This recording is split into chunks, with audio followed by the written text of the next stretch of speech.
Ce lundi 3 avril 2023, la Villa des Cœurs Brisés fait son retour à l'antenne.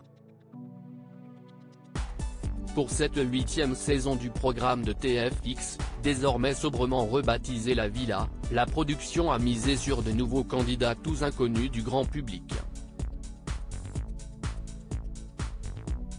Parmi ces 14 anonymes qui ont bénéficié des bons conseils de Lucie Mariotte y figure Jade, première candidate transgenre de l'émission et célibataire depuis 730 jours.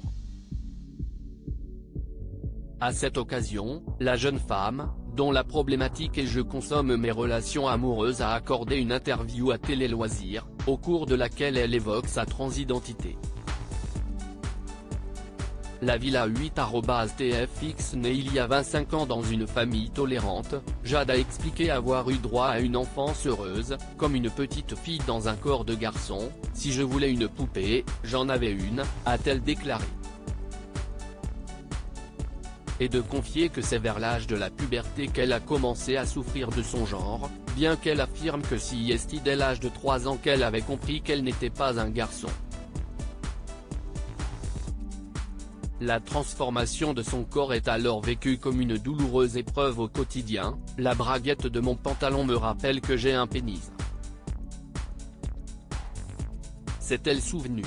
Un profond malaise pris au piège de ce corps dans lequel elle se considérait étrangère. Jade est passée par des moments difficiles, allant jusqu'à se couper de la société. J'étais déscolarisée. Je ne jouais qu'aux jeux vidéo, a-t-elle raconté, avant de préciser qu'elle n'utilisait que des avatars féminins. Et ce malaise dû à sa quête d'identité inassouvie l'a poussée à envisager de commettre l'irréparable. À 18 ans, je ne voyais que la mort par échappatoire. J'ai tenté de me suicider, a-t-elle avoué.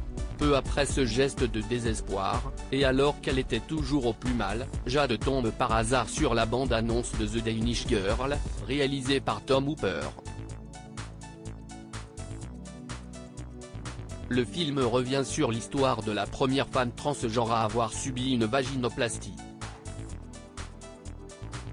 Une révélation pour Jade, qui s'est rendu compte qu'une transition était possible avant de s'empresser d'en faire part à ses proches. J'ai directement informé ma mère que je pouvais changer de sexe, a-t-elle confié. Et de révéler que c'est cette dernière qui lui a choisi son nouveau prénom. Elle avait choisi Jade pour une fille. C'était important que ce soit elle qui me renomme, a indiqué la candidate. Une nouvelle vie tant rêvée soutenue par les membres de sa famille, notamment son grand frère. Jade a donc procédé à toutes les démarches pour entamer sa transition. Après ses premiers rendez-vous chez les endocrinologues et les psychiatres, elle commence à recevoir des injections d'hormones. Elle passe ensuite par la case chirurgie esthétique et effectue son changement d'état civil auprès de l'administration. Je considère que ma transition est terminée à 100%. J'ai changé de sexe, je me suis fait opérer.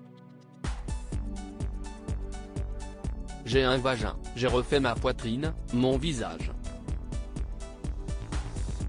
Et j'ai changé mes papiers d'identité.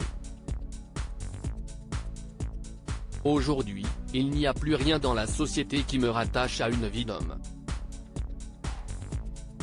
Enfin heureuse et épanouie, Jade, qui estime qu'il n'y a aucune différence entre une femme transgenre et une autre, compte bien profiter de son passage à la télévision pour réveiller les consciences. Plus jeune, j'aurais aimé lire des interviews de personnes transgenres. Même s'il n'en existait pas à la télé, a déploré la Parisienne, qui a surtout participé à l'émission pour porter un message de tolérance et pour normaliser les personnes transgenres à la télévision française, comme elle l'a fait savoir à Melty. Alors, suivrez-vous les aventures de Jade dans cette nouvelle saison de l'émission de coaching amoureux ?